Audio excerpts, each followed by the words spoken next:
Donc, bonsoir, je m'appelle Frédéric Barriot, je suis membre de l'équipe du Centre Justice et Foi. Ce soir, j'aurai l'honneur et le bonheur d'animer cette soirée consacrée au travail et à la pauvreté, organisée conjointement avec le Réseau d'aide aux travailleuses et travailleurs migrants agricoles du Québec et le collectif Point Québec sans pauvreté. Les militants du collectif auront sans doute remarqué le petit clin d'œil un peu plus explicite au slogan du collectif dans le titre même de cette soirée, c'est-à-dire « Un Québec riche de tout son monde ». Je me réjouis surtout et avant tout de vous voir aussi nombreux en ce lundi soir de février, donc ça me fait chaud au cœur. D'abord, quelques mots sur le Centre Justice et Foi, centre d'analyse sociale fondé en 1983 par les Jésuites du Canada. Le Centre Justice et Foi pose un regard critique sur les structures sociales, politiques, économiques, culturelles et religieuses. Il publie la revue Relations, notre petite vieille de 80 ans bientôt, toujours très souple et toujours à l'avant-garde. Et enfin, différentes activités publiques, dont des soirées relations comme celle-ci. Son secteur Vivre ensemble développe une expertise sur les enjeux d'immigration, de protection des réfugiés, ainsi que sur le pluralisme culturel et religieux malmené par les temps qui courent.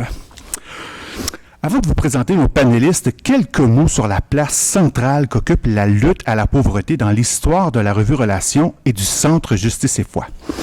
La justice sociale est en effet l'axe central et fédérateur qui anime et irrigue tout le travail de Relations et du CJF, et ce, depuis leur fondation, de même qu'à chaque étape de leur évolution. Que ce soit en termes chrétiens, l'option préférentielle pour les pauvres, par exemple, ou que ce soit en termes citoyens, la justice distributrice, la social-démocratie, la lutte au néolibéralisme, par exemple, cette question vitale n'a cessé d'être centrale et, je dirais même, transversale dans tout notre travail et dans la plupart aussi de nos publications et prises de position. Voilà pour les grands principes. Au plan personnel, on me permettra une petite confidence ici. Lorsqu'on m'a demandé de représenter le CJF au sein du collectif Point Québec sans pauvreté il y a 2 ans, j'ai dit oui sans hésiter. Au-delà du parfait alignement des luttes menées par le collectif avec mes propres engagements en tant que chrétien de gauche, j'ai aussi trouvé au collectif un groupe d'hommes et de femmes pour lesquels la pauvreté n'est pas un discours pieux ou vertueux, ni même creux, et encore moins une abstraction intellectuelle, mais au contraire, une réalité en chair et en os, faite de vexation, d'humiliation, d'indignation et aussi de mobilisation.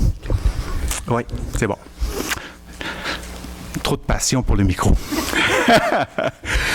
Ce qui m'a ramené à mes origines modestes, année où notre famille a connu l'aide sociale, de même qu'aux stigmates de la pauvreté et aux blessures qu'elles ont supposées. Que je me sois éventuellement bien tiré d'enfer ne change rien à mon indignation permanente sur l'enjeu de la pauvreté, et encore moins à ma solidarité tout aussi permanente envers celles et ceux qui luttent pour la dignité et l'empowerment des personnes appauvries. Or, les occasions de s'indigner ne manquent pas dans le monde actuel en regard des clivages qui ne cessent de se creuser entre riches et pauvres. Que ce soit au Québec ou à travers le monde. Mais restons ici au Québec, si vous le voulez bien. Celui de François Legault et de la Coalition Avenir Québec, qui profite en ce moment même d'une embellie économique sans précédent, dont il n'est que partiellement responsable, mais ça, c'est un autre dossier. C'est-à-dire un Québec apparemment confronté à une pénurie de main-d'œuvre et administré par un gouvernement disposant de surplus budgétaires quasi colossaux. Dans un tel contexte, comment expliquer, ou plutôt justifier, ou même accepter qu'un nombre toujours croissant de travailleuses et de travailleurs à temps plein doivent se tourner vers l'aide alimentaire pour manger à leur faim? Comment expliquer, justifier, tolérer même, que certains ménages engloutissent plus de la moitié de leurs revenus pour débourser les coûts du loyer? Comment tolérer la stagnation des salaires et la détérioration des conditions de travail, et ce, tant dans le secteur public que dans le secteur privé? Comment tolérer le sous-financement chronique et la détérioration des services publics si essentiels au déploiement d'un filet social digne de ce nom? Comment tolérer enfin qu'on fasse porter aux travailleuses et travailleurs immigrants l'odieux d'accepter des emplois, des salaires et des conditions de travail que l'immense majorité des Québécois jugent désormais odieux et dégradants. Et que dire de l'incessante chasse aux pauvres et aux assistés sociaux, toujours redéployés, enrobés de slogans vertueux tels que la sortie de la pauvreté et le développement de l'employabilité. Ma préférée, celle-là. Sans égard au traumatisme et aux fragilités avec lesquelles composent un grand nombre de personnes appauvries et vulnérables. Qu'est-ce que cela dit de nous en tant que collectivité? Quelle solidarité devons-nous déployer pour remettre la dignité humaine et la solidarité sociale au cœur de notre action collective? C'est à ces questions assez larges, mais ô combien essentielles, que tenteront de répondre à leur manière, à partir de leur grille d'analyse respective, nos trois panélistes, Rolande Pinard, Jill Hanley et Virginie Larivière, que je salue par la même occasion. À quelques jours de la Journée internationale des droits des femmes, j'en profite pour me réjouir un tout petit peu de ce panel tout féminin, à l'exception de votre humble serviteur. Une belle occasion de rappeler le rôle de premier plan joué par le mouvement des femmes dans la lutte contre la pauvreté au Québec, particulièrement depuis la marche du Pain des Roses, mais non exclusivement. Ces questions que je pose à Rolande, à Jill et à Virginie nourriront aussi notre réflexion collective à laquelle vous serez évidemment invités à prendre part. Donc, cette soirée va se déployer en 3 temps ou en 3 actes, si vous voulez. D'abord, une table ronde d'environ 1 heure, au cours de laquelle nos panélistes mettront de l'avant des points de vue, je l'ai dit, contrastés mais complémentaires sur les enjeux de travail et de pauvreté. Nous prendrons ensuite une courte pause de 15 minutes. Au retour de cette pause, vous serez invités à poser des questions à nos panélistes ou à réagir à leurs propos. Nous vous invitons à vous abonner à la liste de diffusion du Centre Justice et Foi. On va commencer à faire circuler des feuilles dans quelques instants. Donc, pour vous abonner à nos infolettes et être informé de nos activités publiques. Donc, ça vous permettra de nous laisser vos coordonnées, principalement votre courriel. Voilà, c'est bon?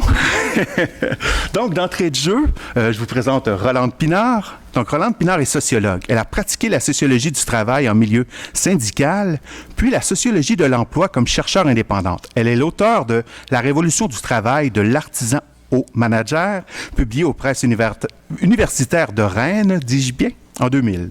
Plus près de nous, L'envers du travail, publié chez Luxe en 2018, un ouvrage qui met en valeur la contribution trop souvent occultée des femmes aux luttes ouvrières et populaires. Rolande est aussi une collègue en tant que membre du comité de rédaction de la revue Relations. C'est d'ailleurs en lisant son récent article sur les tenants et aboutissants de la soi-disant pénurie de main-d'œuvre que c'est précisé en fait la problématique centrale de cette soirée. En effet, quel étrange paradoxe que de voir les conditions de vie et de travail se détériorer en contexte d'embellie économique. Qui dit pénurie dit en effet rareté. Et de ce que je me souviens de mes cours d'économie, qui dit rareté devrait vouloir dire accroissement du pouvoir d'achat des travailleurs et donc de négociation. En toute logique, en bout de course, hausse des salaires et amélioration des conditions de travail. Or, c'est le contraire qui semble se produire. Pourquoi diable en est-il ainsi? Quel mécanisme de l'économie capitaliste mondialisée rend-il possible une telle extorsion de plus-value, un petit marxisme bien placé ici, sur le dos des travailleuses et travailleurs? Bref, à qui profite cette pénurie de main-d'œuvre et surtout, pourquoi? C'est à ces questions que j'ai amicalement demandé à Rolande de répondre ce soir.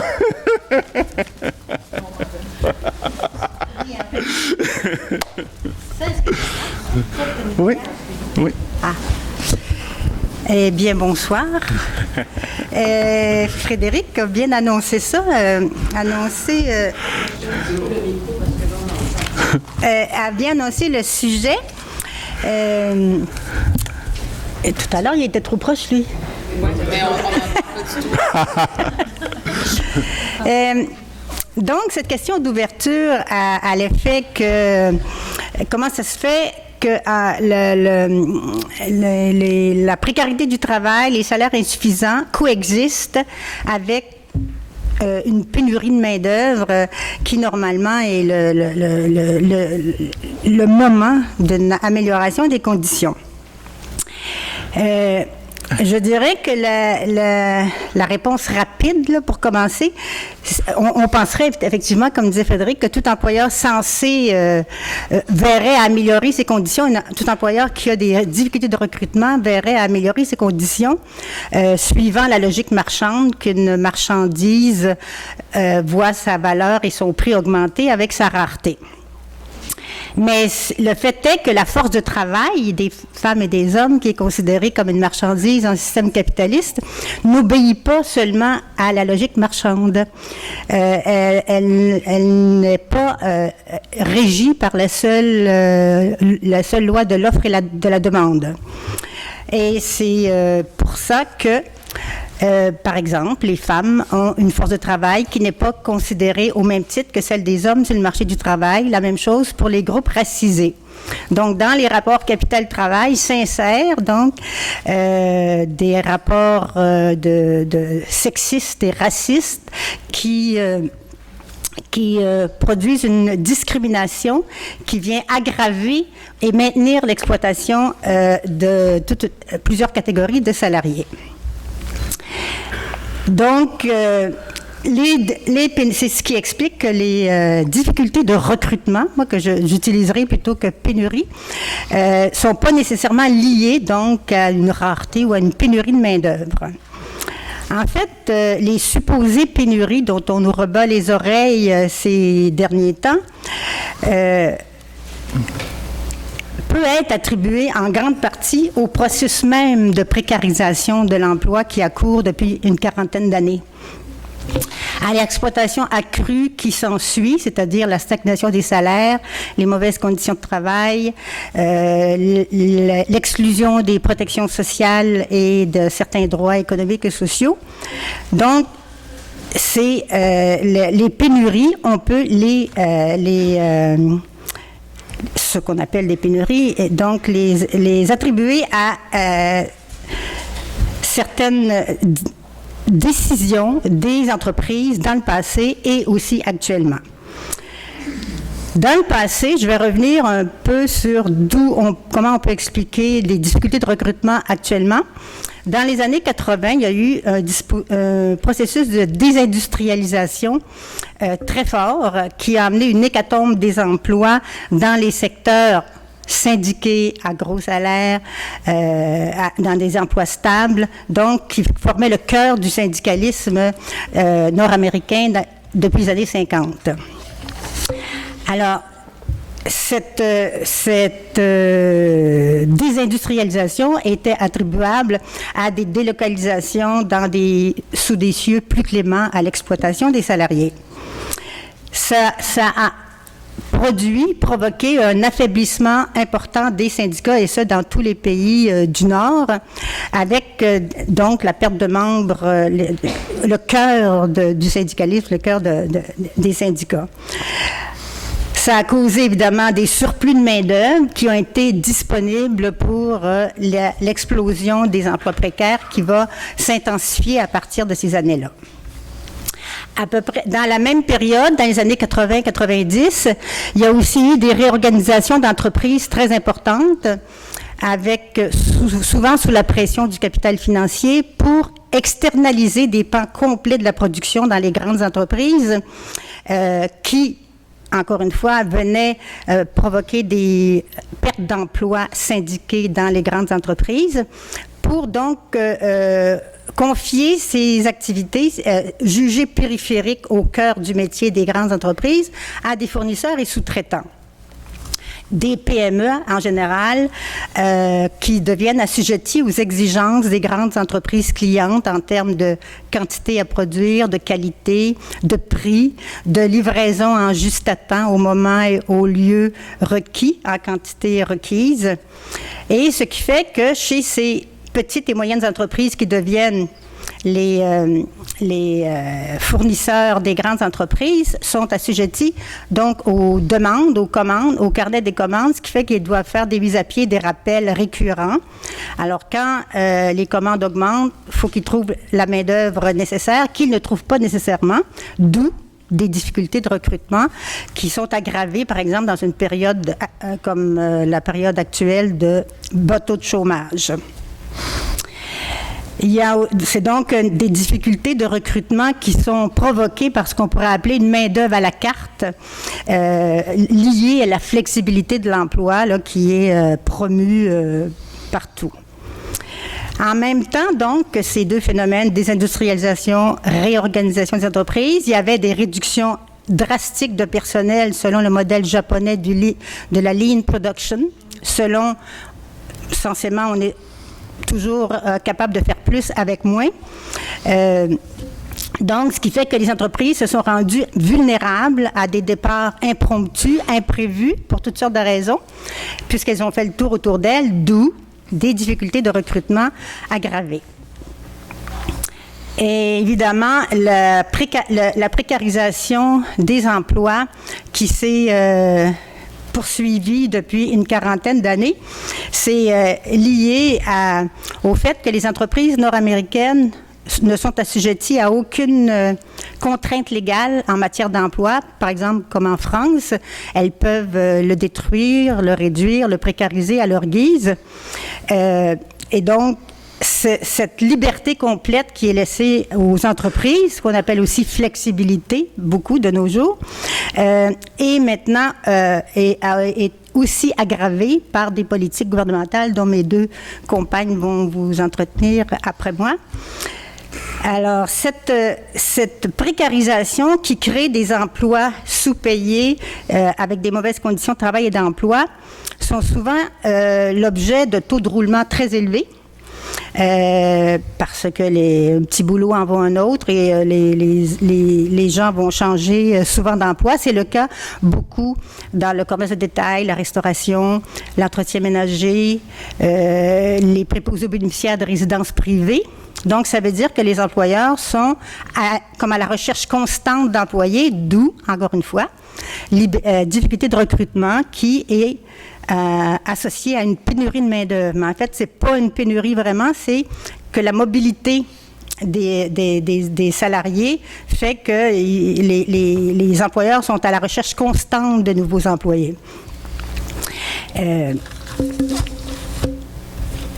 Donc, dans ces secteurs très précarisés, ce sont des secteurs très féminisés, donc où des femmes, et souvent des femmes immigrantes ou de différents groupes racisés, sont l'objet de cette précarité, ce qui fait que la discrimination envers eux poursuit et aggrave encore l'exploitation en même temps qu'on parle de pénurie et de difficultés de recrutement.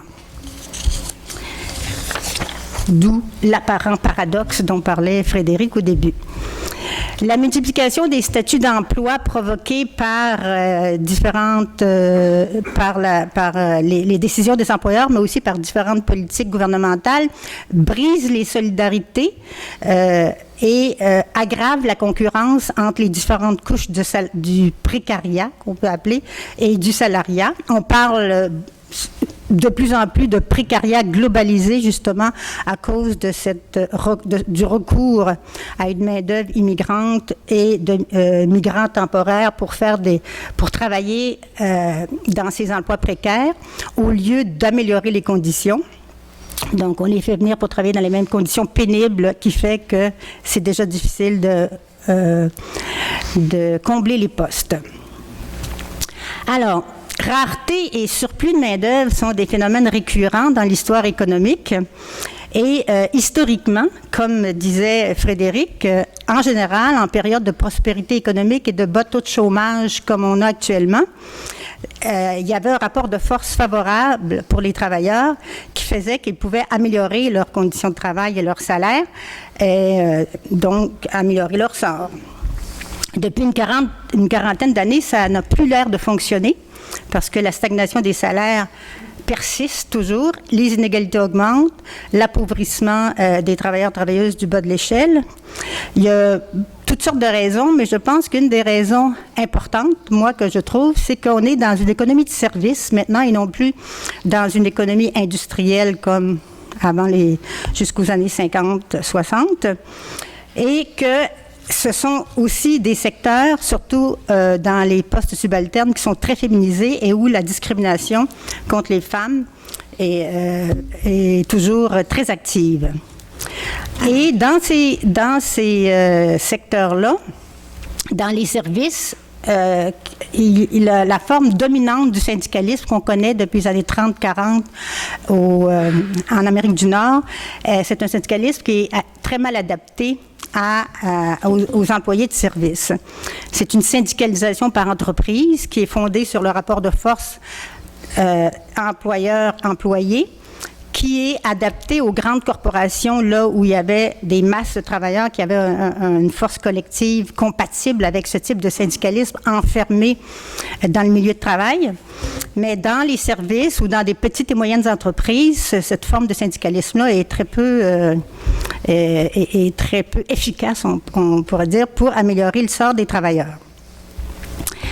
Quand on fait l'histoire des luttes, quand on inclut les femmes, les travailleuses dans l'histoire des luttes, moi j'ai trouvé que les femmes qui ont toujours été comme marginalisées ou même exclues des syndicats créés par les hommes, ou même lorsqu'elles étaient syndiquées, avaient davantage tendance à mener des luttes collectives, des actions collectives ancrées dans la communauté en allant chercher la solidarité de toute la communauté environnante, habituellement une ville.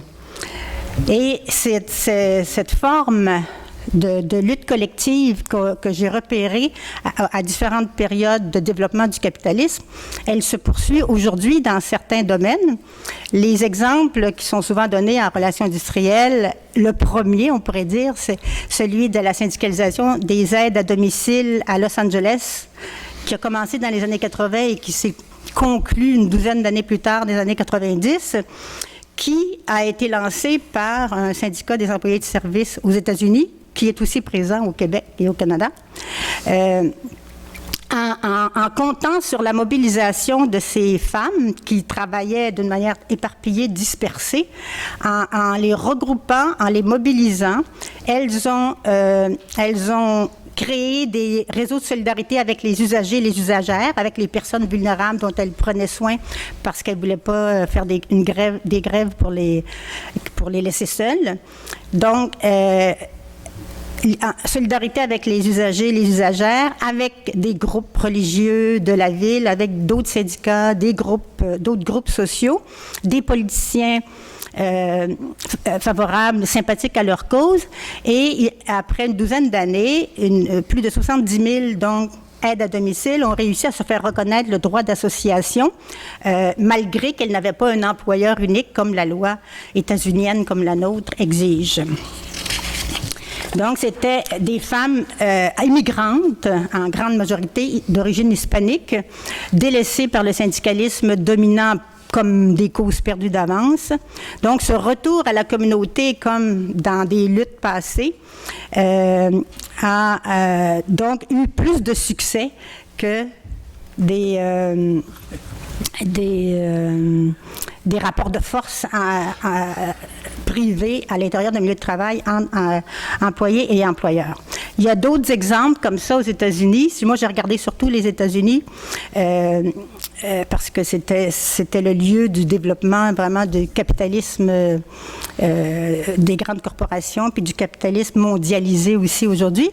Donc, il y a eu encore à Los Angeles le même type d'action pour syndiquer des employés de l'entretien ménager dans les grands édifices à bureaux, toujours encore en sortant dans l'espace public pour faire connaître les conditions pénibles de travail, toujours des immigrants, des immigrantes qui, souvent sans papier dans ces travaux-là, qui ne parlent pas anglais, et eux, encore là, avec ce mouvement de solidarité de la communauté, vont réussir à syndiquer toutes les entreprises. C'était ce qui était important parce que les propriétaires d'édifices avaient tendance à changer de compagnie d'entretien ménager lorsqu'ils se syndiquaient puis qu'elles chargeaient plus cher pour aller vers des non-syndiqués.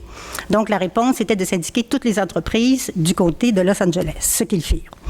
Encore plus récemment, peut-être rapidement, il y a cet exemple des professeurs de primaire secondaire à Chicago qui ont fait une grève parce que aux États-Unis, cette privatisation, il y a quelque chose qui ressemble un peu à la loi 40 du gouvernement caquiste pour les écoles, pour les professeurs. Il y avait notamment ce qui refusait la rémunération au mérite, notamment selon les résultats des élèves. Il y a des fermetures d'écoles remplacées par les charter schools, qui sont des sortes d'écoles privées qui sont créées.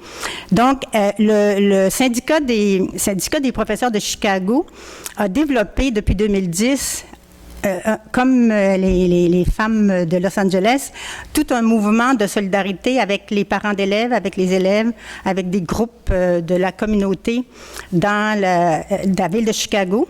Dans le secteur public à Chicago, 87% des élèves sont de familles à faible revenu.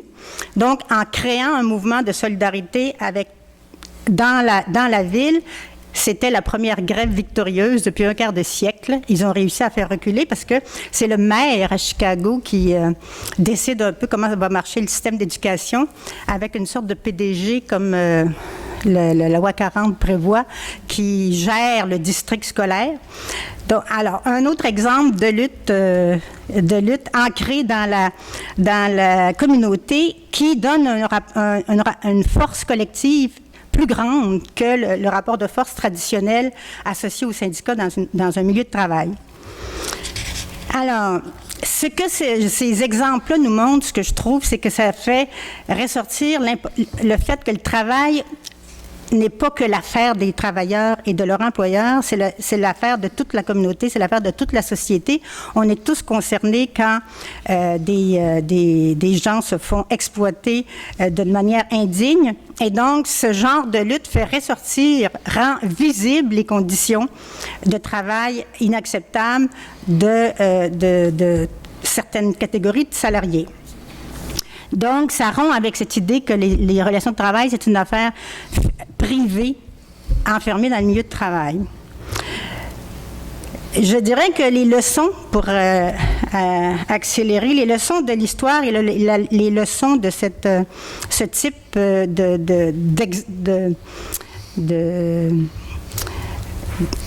de façon de faire de l'action collective, c'est que les précaires ne sont pas des victimes impuissantes. Ce sont des travailleuses, des travailleurs qui sont tout à fait aptes et prêts à lutter avec d'autres groupes de la société, à aller chercher l'appui pour lutter contre leur exploitation. Et ça, c'est pas nécessairement des groupes qui ont besoin de l'aide. Par exemple, moi, je lis souvent, les syndicats disent qu'on va aider les non-syndiqués, on va aider les travailleuses et travailleurs du bas de l'échelle. Mais en fait, les employés syndiqués sont aussi touchés par ce mouvement de précarisation croissant. Et ce qui fait que jadis, les syndiqués avaient un effet d'entraînement qu'on disait sur les non-syndiqués et contribuaient à faire améliorer leurs conditions. Maintenant, c'est l'inverse. C'est la masse des précaires qui agit sur les syndiqués pour réduire leurs acquis et aussi réduire leur capacité de développer la solidarité. Donc, dans les luttes comme ça, tout le monde est égal. Tout le monde est égal à le même besoin de se solidariser avec les autres couches du salariat. Alors, donc, la nécessité de revoir la logique syndicale dominante, je pense que c'est ça qui ressort de ces exemples que j'ai pris. Comme moi, j'ai pris des exemples hors Québec. J'imagine que parmi vous, il y en a qui ont le même type d'exemple auquel vous avez participé ou que vous connaissez, de lutte collective, d'élargissement des solidarités pour contrer l'exploitation. Alors, j'aimerais ça vous entendre là-dessus après.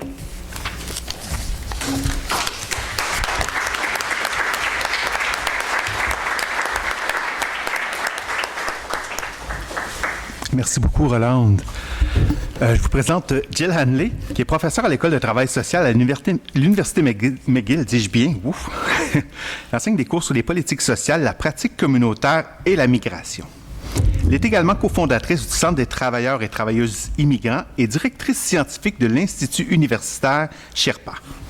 Collaboratrice de longue date du Centre Justice et Foi, elle a notamment signé des analyses sur la situation des travailleurs migrants agricoles temporaires au Québec. C'est à ce sujet que nous lui avons demandé d'intervenir ce soir. Donc, dans sa présentation, Rolande n'a pas manqué de révéler les violences structurelles à l'œuvre dans notre économie capitaliste néolibérale.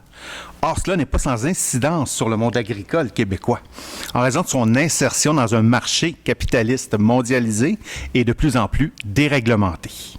Ce qui pousse les agriculteurs à vendre leurs denrées au plus bas prix possible et corollairement à offrir des salaires et des conditions de travail qui rebutent l'immense majorité des travailleurs locaux. Aussi, les employeurs agricoles se tournent-ils de plus en plus systématiquement vers une main-d'œuvre étrangère et temporaire, corvéable à merci et disposant, hélas, de très peu de droits et de recours en cas de litige. Et tout cela nous dit évidemment quelque chose de fondamental sur le travail dans nos États libéraux. Donc, je vous cède la parole, Jill.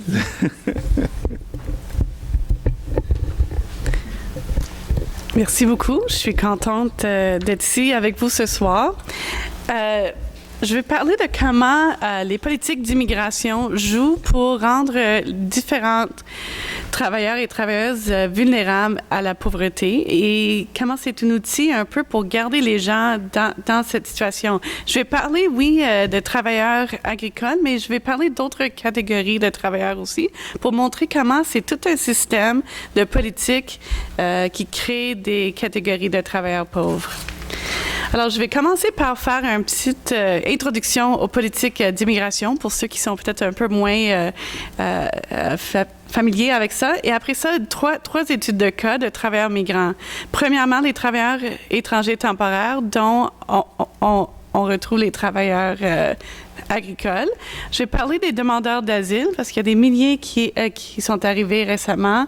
Ils ont changé un peu ce qui se passe au Québec et aussi des travailleurs sans papier. Et je vais parler de comment nos politiques sociales, les supposants protection sociale, travaillent en fait pour exclure plusieurs de ces catégories d'immigration et ça renforce leur pauvreté. Et je pense que ça vient très bien après la présentation de Rolande. On parlait de pénurie de travailleurs, mais en fait, c'est parce que les gens quittent vite leur emploi et faire venir ce genre de travailleurs, c'est une réponse à ça pour garder un main-d'œuvre qui a vraiment besoin de leur emploi et de rester dans leur emploi. Et je vais finir avec une discussion des revendications et du travail qui se fait sur le terrain pour essayer de contrer ces problèmes. Alors, les politiques d'immigration. Juste pour dire, depuis 91, le Québec a négocié le pouvoir de sélectionner plusieurs catégories de travailleurs et parmi eux, les travailleurs étrangers temporaires. C'est important de le dire parce que souvent, quand on parle des problèmes avec les politiques d'immigration, le Québec dit « Ah, mais c'est fédéral, on n'a pas de responsabilité. » Mais en fait, ils ont beaucoup de pouvoir et on a pu, à travers les années, avoir quelques victoires, en fait, pour que les politiques s'améliorent ici avant ce qui se passe au Canada. Mais le statut d'immigration, c'est une catégorie légale qui est imposée sur les personnes, qui a un grand impact sur leurs droits. Ça détermine leur droit d'être au Canada, le temps qu'ils peuvent séjourner ici, et pendant qu'ils sont ici, qu'est-ce qu'ils peuvent faire? Est-ce qu'ils ont le droit de travailler? Est-ce qu'ils ont le droit d'étudier? Est-ce qu'ils peuvent avoir leur famille avec eux? C'est très, très important à déterminer leur vie, en fait, et ça détermine leur éligibilité pour les protections sociales. C'est une des premières choses que le gouvernement détermine quand ils disent qui peut ou peut pas avoir accès à différents programmes. On parle beaucoup récemment de l'idée de statut d'immigration précaire. Et ça, c'est une sous-catégorie de statut d'immigration où c'est clair que la loi les rend vulnérables à l'exploitation Leur statut au Québec et au Canada, c'est temporaire. Ça veut dire qu'ils ne peuvent pas planifier pour le futur. Et c'est dépendant normalement sur un tiers parti. Souvent, si on parle de travailleurs, c'est dépendant sur leur employeur, mais ça peut être dépendant aussi sur une membre de la famille, sur un établissement d'études comme une école, des choses comme ça. Alors, les deux grandes groupes, on a des statuts sécures, les citoyens, si on est né ici, et aussi si on devient citoyen après d'être résident permanent. Avant, on disait qu'une fois qu'on était citoyen, on était protégé comme n'importe qui est né ici, mais la loi récemment a changé pour que les gens qui sont devenus citoyens et qui a des crimes plus tard ou ils découvrent de la fraude, mais des fois c'est assez mineur, on peut perdre sa citoyenneté. La résidence permanente, il y a maintenant autour de 350-400 000 qui viennent au Canada chaque année. Au Québec, c'est encore autour de 50 000, même si le CAQ disent qu'ils veulent seulement 40 000. Mais ils viennent dans 3 catégories. Économiques, c'est la grande majorité, probablement 40 000 sur les 50 000 au Québec. Et ça, c'est les gens qui sont les travailleurs. Ils sont choisis par le Québec parce qu'on considère qu'ils vont devenir des bons travailleurs. Ils ont beaucoup d'éducation. Ils sont professionnels souvent. Après ça, il y a l'immigration familiale. C'est les gens qui viennent rejoindre quelqu'un au Canada, les conjoints, conjointes, les enfants. Et il y a l'immigration humanitaire, comme les réfugiés syriens qui ont été parrainés en 2015-2016 pour venir ici. Après ça, il y a tous les précaires. Il y a beaucoup plus d'immigrants précaires qui viennent chaque année au Québec comparé aux résidents permanents. Comme j'ai dit, 50 000 résidents permanents. Il y a plutôt autour de 150 000 migrants qui viennent comme statut précaire. Et ça, c'est pas vraiment dans notre radar, je trouve. Alors, les travailleurs migrants, il y a... c'est les gens qui viennent ici principalement pour travailler. Il y a vraiment beaucoup de catégories. C'est pas juste les travailleurs étrangers temporaires. Il y a aussi les gens qui sont sur des programmes de mobilité, les PVTistes, comme on dit, les programmes vacances-travail. Il y a vraiment des milliers de personnes qui viennent sur différents statuts. Il y a autour de 70 000 étudiants internationaux qui viennent, qui sont au Québec chaque année. Ils payent facilement 10 000 pour étudier ici. Alors, ils payent le plein prix et le Québec les voit, même avec leur menace récemment de réduire le nombre, ils les voient comme des immigrants parfaits parce que ça veut dire non seulement ils ont payé tous les frais de leur éducation et contribué à l'économie ici pendant qu'ils étudient, puis ils parlent déjà français, ils connaissent déjà la ville, ils s'intègrent très facilement. Il y a d'autres visas temporaires, puis il y a aussi les demandeurs d'asile et les sans-statut. Alors, les demandeurs d'asile, c'est les gens qui arrivent au Québec pour demander le statut de réfugié. Ils doivent présenter leur cas, leur argument de pourquoi ils devraient avoir la protection du Canada. Et c'est autour de 50%, 40 à 50% qui vont être acceptés. Et les sans-statut, en fait, c'est souvent les gens qui ont demandé le statut de réfugié, qui ont été refusés et qui ont peur de quitter ou qui ne veulent pas quitter le Canada après. Alors, c'est quoi les liens entre le statut d'immigration et la pauvreté? Premièrement, il faut juste dire que le taux de chômage est vraiment plus élevé que le moyen des Canadiens ou bien les Québécois. Il y a des difficultés d'accès au marché du travail, même si on parle de pénurie, il y a un manque de reconnaissance de leur qualification et leur expérience, mais il y a aussi de discrimination raciale, c'est sûr, dans tout ça. Aussi, quand ils travaillent, souvent ils vont gagner moins à l'heure qu'un travailleur qui est né ici. Et il y a vraiment une surreprésentation d'immigrants et de migrants sur le salaire minimum. Et autre chose, c'est que plusieurs des statuts d'immigration contraignent la possibilité de la personne de quitter des mauvais emplois.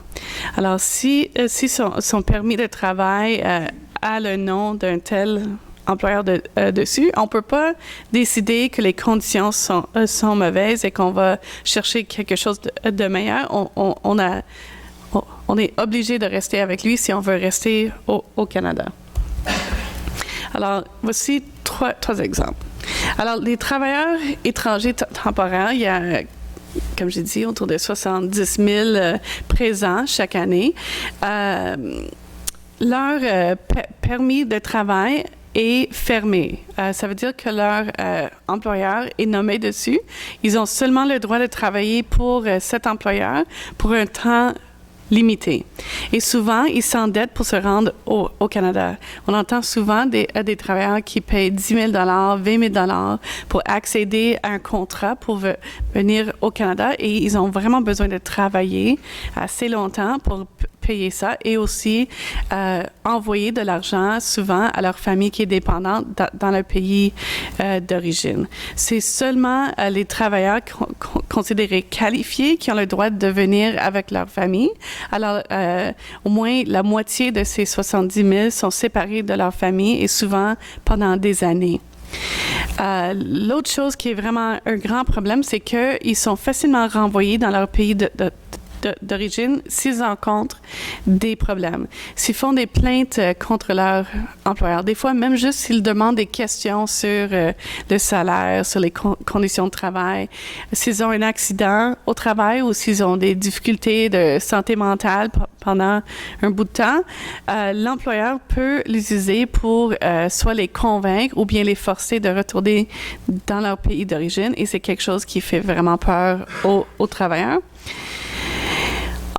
En plus, leurs emplois sont vraiment concentrés autour du salaire minimum. Alors, ils ne gagnent pas des salaires décents. Et s'ils perdent leur emploi, ils ont vraiment de la difficulté à accéder au chômage. Ça veut dire que s'ils n'ont plus de permis de travail valide parce qu'ils ont arrêté de travailler, même si c'est juste parce qu'ils ont été manqué de travail. Le gouvernement utilise le fait qu'ils n'ont plus de permis de travail valide pour dire vous n'êtes pas disponible pour le travail parce que vous n'avez pas de permis de travail. Et c'est exactement ça le problème. En anglais, on dit catch-22. Alors, il faut vraiment souvent avoir une petite lutte pour que quelqu'un accède au chômage. Mais l'autre chose, c'est que souvent, aussitôt que quelqu'un arrête de travailler, ils vont être envoyés très, très vite dans leur pays d'origine. Et même s'ils ont contribué au chômage pendant 2 ans ou quelque chose, à la fin, ils ne peuvent pas accéder au chômage à partir de leur pays d'origine. Alors, c'est une injustice en termes de contribution sans jamais pouvoir profiter. C'est la même chose un peu avec CSST et les pensions. Ils sont éligibles en théorie, mais quand ça vient le temps de le demander, c'est très compliqué. Et comme j'ai mentionné, il manque vraiment la mobilité d'emploi. Si on parle de demandeurs d'asile, juste en 2 ans, entre 2017 et 2018, il y a eu 52 000. On pense qu'il y a eu un peu moins l'année qui vient de passer, peut-être autour de 20 000 de plus, mais on n'a pas les chiffres finaux encore. Mais ils sont très précaires en termes de séjour. Aussitôt que leur audience est annoncée, si la décision est négative, ils peuvent avoir une ordre de quitter le pays à l'intérieur d'un mois. Alors, ils ne savent jamais quand ça va venir et qu'est-ce qui va se passer. Alors, il y a beaucoup de stress en lien avec leur cas. Et pour travailler, ils doivent demander un permis de travail. Mais pour eux, le permis de travail, c'est ouvert. Mais quand même, ils sont identifiables par les employeurs à cause de leur numéro d'assurance sociale qui commence avec un 9. Et parmi les demandeurs d'asile qui viennent d'arriver, il y a vraiment beaucoup avec de jeunes enfants, plus qu'avant. Alors, en termes de facteurs de pauvreté, il y a une forte discrimination contre les demandeurs d'asile sur le marché du travail à cause de l'idée qu'ils peuvent quitter n'importe quand. et ils sont surreprésentés dans les secteurs problématiques. Hein. Ils partagent les secteurs d'agences de placement, les préposés aux bénéficiaires dans le secteur privé, les emplois mal payés, dangereux souvent, puis précaires. Je viens de faire un sondage auprès de 325 demandeurs d'asile et il y avait 80% qui étaient autour de 12 et 50, plusieurs en bas de 12 et 50 et comme jusqu'à $14. Il y a presque jamais il y avait presque personne qui avait un salaire décent, $15 qui est considéré comme un living wage que maintenant ça comme l'inflation l'a rattrapé. C'est plus $15. Quelque chose qui est très important pour eux, c'est que quand le nombre de demandeurs d'asile commençait à augmenter en 2017, le gouvernement a décidé à ce moment-là de retirer l'éligibilité des demandeurs d'asile aux garderies subventionnées. Alors là, on a des familles avec des jeunes enfants qui n'ont pas accès aux garderies subventionnées et en termes de perspective d'emploi, c'est salaire minimum. Alors ça les garde dans une situation où ils n'ont pas de choix que de rester sur l'aide sociale. Et on sait tous comment c'est pas vivable. C'est vraiment dur. Et il y a des luttes autour de ça. Finalement, les travailleurs sans statut, le nombre de personnes sans statut n'est pas clair pour des raisons évidentes. On parle peut-être de 50 000 ici à Montréal, mais il faut se souvenir que la grande majorité d'eux sont rentrés au pays légalement. Ils sont venus comme travailleurs étrangers, comme demandeurs d'asile, comme étudiants. Alors, ils ont passé tous les examens de sécurité, de santé, tout ça, et c'est juste qu'une fois ici, leur parcours d'immigration s'est mal passé.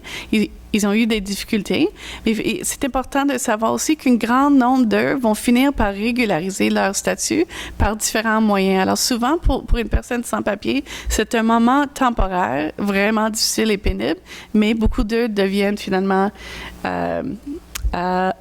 permanents. Pour eux, ils sont vraiment les plus vulnérables parce que s'ils rencontrent des autorités d'immigration, la police, ils vont probablement être détenus ou et déportés. Ils vivent beaucoup d'exploitation. Les employeurs qui les payent pas à le salaire minimum, qui les volent leurs heures, harcèlement sexuel, surreprésentation dans des secteurs précaires et dangereux. Ils n'ont pas accès à la plupart des protections sociales. Alors, pour l'instant, je vais finir avec ça et dans la conversation plus tard, on va parler des luttes qui se font, là. Alors, il y en a. Désolée. Merci, Jill.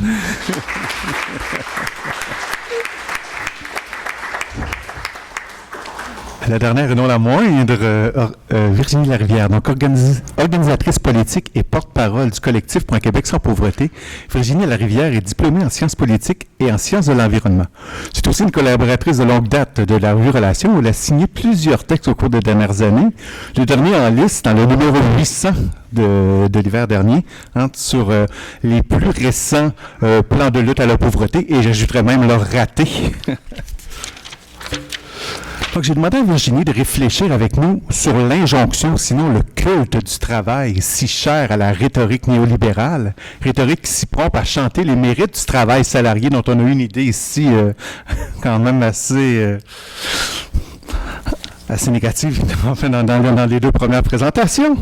Donc, à chanter les mérites du travail salarié et de l'employabilité, vu comme l'unique voie de sortie de la pauvreté, à grand renfort de préjugés à l'égard des personnes assistées sociales et bien sûr de mesures coercitives contraignant celles-ci à regagner le marché du travail sous peine de sanctions. Sans égard au parcours ni aux fragilités des personnes ne pouvant intégrer ce marché du travail pour toutes sortes de bonnes raisons, sans égard également à la piètre qualité des emplois qui leur sont proposés ou, disons-le crûment, imposés. Donc, En regard de ce panorama peu enthousiasmant, Virginie, comment contribuer à l'empowerment et au respect de la dignité des personnes en situation de pauvreté? Comment, bref, retisser nos solidarités sociales? Je vais prendre celui-là. OK, oui, ça marche. Ben oui, avec plaisir. Bonsoir, vous êtes toujours là? Yeah. Je suis très contente d'être ici ce soir. Merci.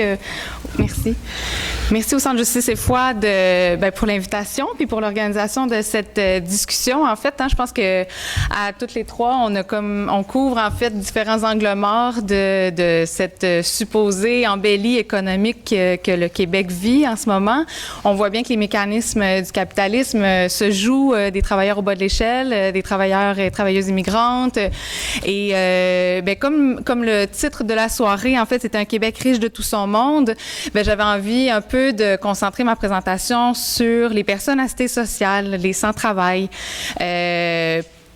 J'attache ça avec l'idée du travail. Vous allez voir qu'il y a un lien très, très fort, et ça depuis assez longtemps, en fait. Et c'était, en tout cas, j'ai trouvé ça intéressant de préparer cette présentation-là, en fait, parce que la loi d'aide sociale a eu 50 ans en décembre dernier. Et donc, le système d'aide sociale, sa mise en place, son entrée en vigueur au Québec aura 50 ans en novembre de cette année. Donc, on traverse le 50e de la loi d'aide sociale. Donc, il y a beaucoup d'archives qui sont ressorties. J'ai un collègue qui a travaillé fort là-dessus au collectif. Donc, on a aperçu a posteriori comment le travail, comment l'incitation au travail, les programmes d'employabilité, comment toute l'idée du travail, finalement, a occupé la mise en place de la loi sur l'aide sociale. Comment, finalement, le droit à un revenu décent au Québec s'est finalement mis en place autour de cette idée-là qu'il fallait que ce soit le plus temporaire possible, que les gens devaient retourner au travail. Alors, je concentre ma présentation sur la question des personnes à cité sociale, donc, on peut penser que le contexte actuel de fausse pénurie de main-d'œuvre, ou en tout cas de plein emploi, les taux de chômage sont très, très bas, on n'arrête pas de le dire, des taux historiquement bas. On peut penser que ce contexte-là vient accentuer la pression sur les personnes à cité sociale à regagner le marché de l'emploi, à se trouver un boulot, peu importe lequel et auxquelles conditions. Et il n'est pas rare d'entendre, je suis convaincue que vous en avez entendu des bribes, on entend sur à peu près toutes les tribunes, et celles du gouvernement tout particulièrement, que pour répondre à la crise de pénurie de main-d'œuvre, il suffirait de faire correspondre ce bassin de personnes à cité sociale qui ne travaillent pas. Il faudrait donc tout simplement faire un match, pour reprendre les termes de Simon Jolin Barrette, le Tinder match entre les personnes à cité sociale et les emplois qui sont à combler pour finalement résoudre la crise. Donc, c'est une vision, on s'entend, très simpliste, qui va pas du tout se nourrir sur le vécu des personnes, sur le réel, sur le terrain. On est plutôt là dans le champ, je dirais, de l'ignorance et du préjugé. Donc, je pense que c'est assez avéré. J'ai sorti, en faisant cette présentation-là, en faisant ma petite recherche, j'ai trouvé assez rapidement, dans la dernière année seulement, trois programmes, en fait, que le gouvernement du Québec a mis de l'avant pour répondre donc à la prétendue crise de pénurie de main-d'œuvre. Donc, en mai 2019, Jean Boulet a lancé ce qu'il a appelé la Grande Corvée. La Grande Corvée, en fait, c'est d'aller à la rencontre des employeurs pour entendre leurs besoins, essayer de répondre à leurs besoins. L'idée, c'est aussi, et là je cite, en fait, cette initiative vise à mettre en place des mesures pour soutenir l'intégration durable en emploi de personnes faisant partie de groupes sous-représentés sur le marché du travail, dont les personnes immigrantes, les jeunes, les personnes handicapées, les travailleurs expérimentés, donc souvent des retraités, les personnes aptes au travail qui bénéficient de l'aide financière de dernier recours, les personnes judiciarisées et les Autochtones. Donc, c'est assez ciblé. Merci tout le monde. Oui, c'est ça. c'est assez ciblé, mais tu sais, il les nomme tous. J'entends M. Bouchard travailler, bande de paresseux. Voilà. On va voir que ce discours-là a traversé le temps, Québec, là. En novembre 2019, donc il n'y a pas si longtemps quand même, le ministre Boulay a annoncé un investissement de 70 millions sur 5 ans dans le programme Services spécialisés jeunes pour accompagner les jeunes NEF sur le marché du travail. Donc là, les jeunes NEF, pour les non-initiés, c'est les personnes, c'est souvent les jeunes, en fait, de 18 à 30 ans à peu près, là, qui sont ni à l'emploi, ni aux études et ni en formation. Les NEF. Voilà. Donc, un investissement de 70 millions sur 5 ans, donc pour accompagner ces jeunes qui sont ni en emploi, ni aux études, ni en formation sur le marché du travail. Et le ministre Boulay, qui est le ministre de l'Emploi et de la Solidarité sociale, dit de ce programme qu'au Québec, il y a 136 000 NEF et pourtant, il y a 140 000 postes vacants dans la province. Donc, ce bassin représente un potentiel immense. Alors, vous voyez cette espèce d'addition-là qu'on a un problème, on a une solution, on n'a qu'à aller faire se rencontrer, puis ça va aller. En janvier 2020, donc le mois dernier, le ministère du Travail encore a mis en ligne des appels de projets. Ça, c'est un programme, en fait, que le fédéral détenait, que Québec a ramené sous sa mire, en fait. Ils ont mis en ligne des appels de projets pour le programme Jeunes en mouvement vers l'emploi, qui vise, encore une fois, les jeunes de 15 à 30 ans qui présentent des difficultés importantes à intégrer le marché du travail et à s'y maintenir et qui, notamment, offrent une réponse adaptée aux défis des marchés du travail du Québec et des régions. Alors, on est beaucoup dans cette logique-là. Ça, c'est juste dans la dernière année. Alors, vous voyez qu'assez rapidement, on comprend que le contexte économique actuel accentue la pression sur les personnes à cité sociale. Ce que je voudrais pas qu'on oublie, par contre, c'est que peu importe le contexte économique au Québec, la pression sur les personnes à cité sociale est présente. Alors, même quand les taux de chômage sont très hauts, même quand les travailleurs ont du mal à se trouver des emplois, on exige, il y a une injonction à l'emploi envers les personnes à cité sociale. Elles doivent soit se soumettre à des programmes d'employabilité, et ça, à la fin des années 80, même au milieu des années 90, il y avait énormément de programmes d'employabilité à l'aide sociale, alors que les taux de chômage étaient très élevés, que c'était très difficile de se trouver un emploi. Donc, effectivement, le contexte actuel accentue probablement la pression, mais de tout temps, sur les personnes à cité sociale, on a demandé à ce qu'elles se raccrochent et à ce qu'elles regagnent le marché du travail. Un petit point, en fait, sur le droit à un revenu décent versus le marché du travail, en fait, sur la mise en place, en fait, de la loi d'aide sociale. La loi, je l'ai dit, elle a été adoptée en décembre 69.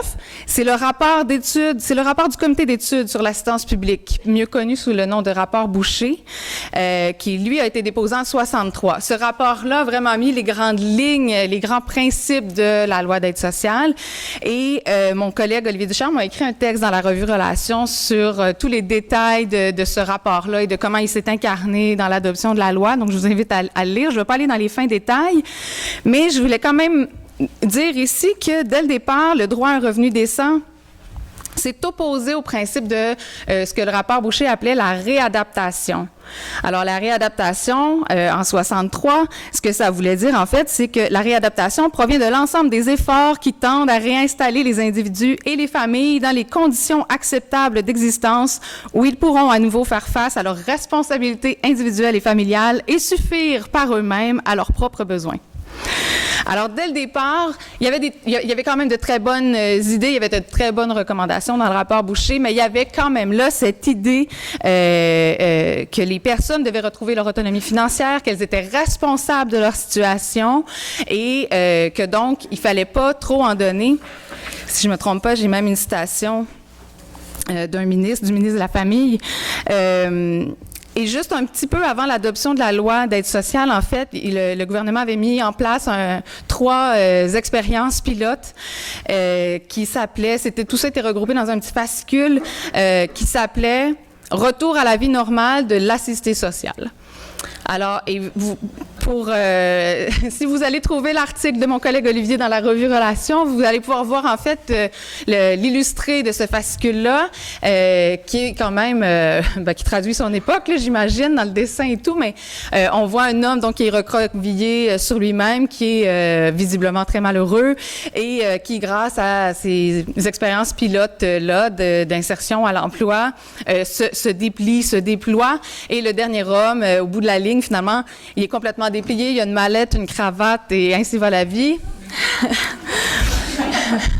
Il a retrouvé une certaine normalité. Alors, dès le départ, c'est simple de même, hein?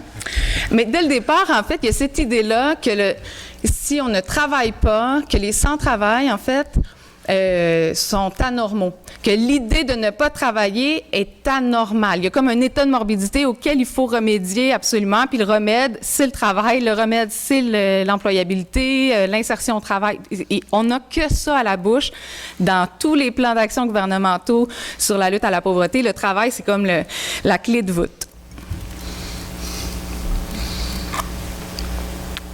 Bon, il me reste combien de temps? J'ai encore un peu de temps. Wow, bon. Alors, j'y vais sur comment le système d'aide sociale s'est déployé. En fait, il s'est déployé, entre autres, par les catégories. Donc, l'idée du travail a, dès le départ, noyauté l'aide financière de dernier recours, et ça s'est incarné par des catégories. Alors, dès le départ, les catégories, on avait visé... on disait pas les nefs à l'époque, mais c'était les jeunes. En fait, les 18 à 30 ans avaient, je me souviens pas, mais je pense que c'était plus que la moitié moins que la prestation de base. Alors, on ne voulait pas, clairement, que les jeunes s'accrochent à l'aide sociale. Donc, on leur donnait des prestations infiniment petites par rapport à la prestation de base qui était, on s'entend, pas déjà très, très haute. Ensuite de 188, là, on a carrément embrassé le vocabulaire de l'autonomie financière. On a établi des catégories, on les appelait les personnes aptes au travail et les inaptes au travail. On n'utilise plus ce vocabulaire-là aujourd'hui, mais la logique est la même derrière l'utilisation de personnes avec contraintes sévères à l'emploi ou de personnes sans contraintes ou personnes avec des contraintes temporaires à l'emploi. Alors, toute cette déclinaison-là, cette catégorisation-là des personnes sur leur aptitude ou non, sur les contraintes qu'elles ont à travailler ou non, on accroche à ces catégories-là, en fait, des montants de prestations. Donc, aux personnes qu'on dit aptes au travail, qui n'ont pas de contraintes sévères à l'emploi, on va donner une prestation qui permet pas de couvrir plus que 53% des besoins de base, là, établis selon la mesure du panier de consommation. Je vais pas rentrer dans les détails, mais il y a des indicateurs et des seuils qui existent. On se dit qu'au Québec, ça prend à peu près 18 500 $. En fait, la nouvelle MPC sortie aujourd'hui, c'est excitant. On est passé de 18 500 à peu près 20 000 pour l'indicateur de la mesure des paniers de consommation. Mais enfin, grosso modo, quand on est à l'aide sociale et qu'on n'a pas de contraintes sévères à l'emploi, on reçoit à peu près un petit peu plus que 50% de ce que ça prend pour couvrir ces besoins de base-là. Alors, la hauteur des prestations, le fait que les prestations soient tellement basses, c'est en soi, selon le gouvernement, un incitatif à l'emploi. Donc, 5 minutes, c'est bon. Alors, j'ai retrouvé la citation du ministre de la Famille, Jean-Paul Cloutier. En fait, c'était juste pour traduire à quel point, dès le départ, et cette idée-là était là, et comment les choses n'ont pas changé. En 1969, en commission parlementaire, donc, Jean-Paul Cloutier, qui était le ministre de la Famille et du Bien-être social dans le gouvernement de l'Union nationale, rappelait que la loi sur l'aide sociale ne devait pas être trop généreuse.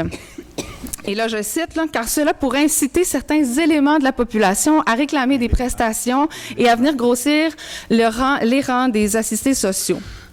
Alors ça, c'était en 69. Et en 2017, c'était M. François Blais qui était ministre de l'Emploi et de la Solidarité sociale. M. Blais a demandé à un comité d'experts d'étudier la faisabilité d'un revenu minimum garanti au Québec.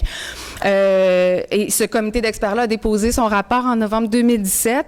Et là-dedans, une des recommandations du comité, en fait, disait que il faisait fi un peu de la mesure du panier de consommation. Il s'étonnait qu'il n'y ait pas de seuil de référence explicite, en fait, dans le système de soutien du revenu en place, comme si la mesure du panier de consommation n'existait pas. Il recommandait donc au gouvernement d'établir un seuil de référence déterminant de façon explicite le soutien du revenu minimum à assurer aux personnes. Et ce seuil devait être fixé en fonction des critères suivants. Il y en a plusieurs. J'ai sorti celui qui m'intéressait le plus. Donc, voilà le critère. Il devrait être clairement établi que le seuil de référence est distinct du seuil de pauvreté afin de maintenir une incitation au travail pour les personnes ayant la capacité d'intégrer le marché du travail et de ne pas inciter les personnes déjà présentes sur le marché de l'emploi à le quitter. Donc, cette logique-là, de 69 à aujourd'hui, elle est toujours présente. C'est la même logique. On n'a malheureusement pas été capable de lâcher prise sur cette idée-là, puis de rebrasser les cartes. Donc, voilà, sur la base de la contrainte, on va déterminer les montants des prestations. Comme le temps file, en fait, j'achève, en fait, mais je voulais juste terminer en mettant la table sur quelques angles morts, en fait, que le système d'aide sociale, d'aide financière de dernier recours, mais pas de l'avant, en fait. Ça crée vraiment des problèmes et le travail, d'une part, ne remplit pas ses promesses. On l'a vu avec Jill, on l'a vu avec Roland, on l'aperçoit de jour en jour. Le salaire minimum ne permet pas de sortir de la pauvreté, même si on travaille à temps plein toute l'année. La prétendue crise de la pénurie de main-d'œuvre ne remplit pas non plus ses promesses d'amélioration des conditions de travail, de l'augmentation du salaire minimum. Alors, le travail en soi tel qu'il est conçu ne remplit pas ses promesses. Donc, c'est en soi un problème.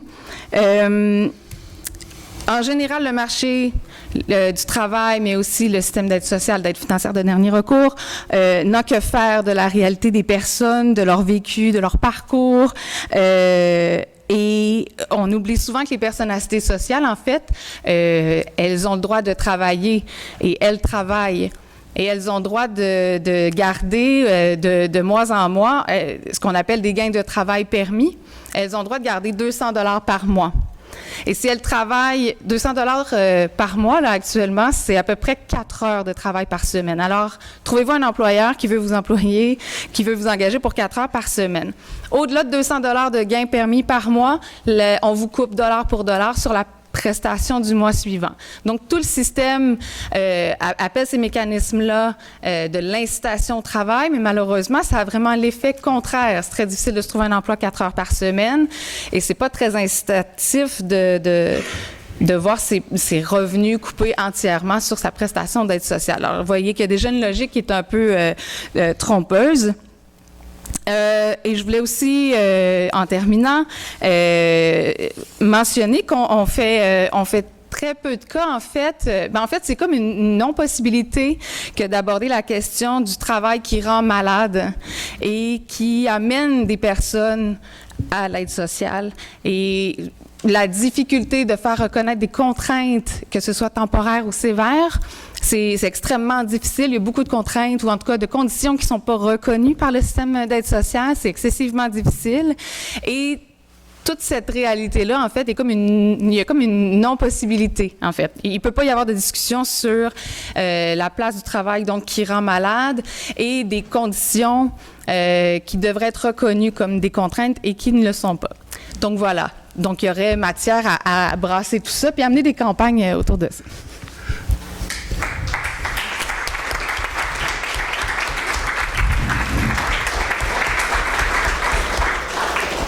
Merci Virginie. Ce serait presque le moment d'aller à la pause, donc petite pause de 15 minutes.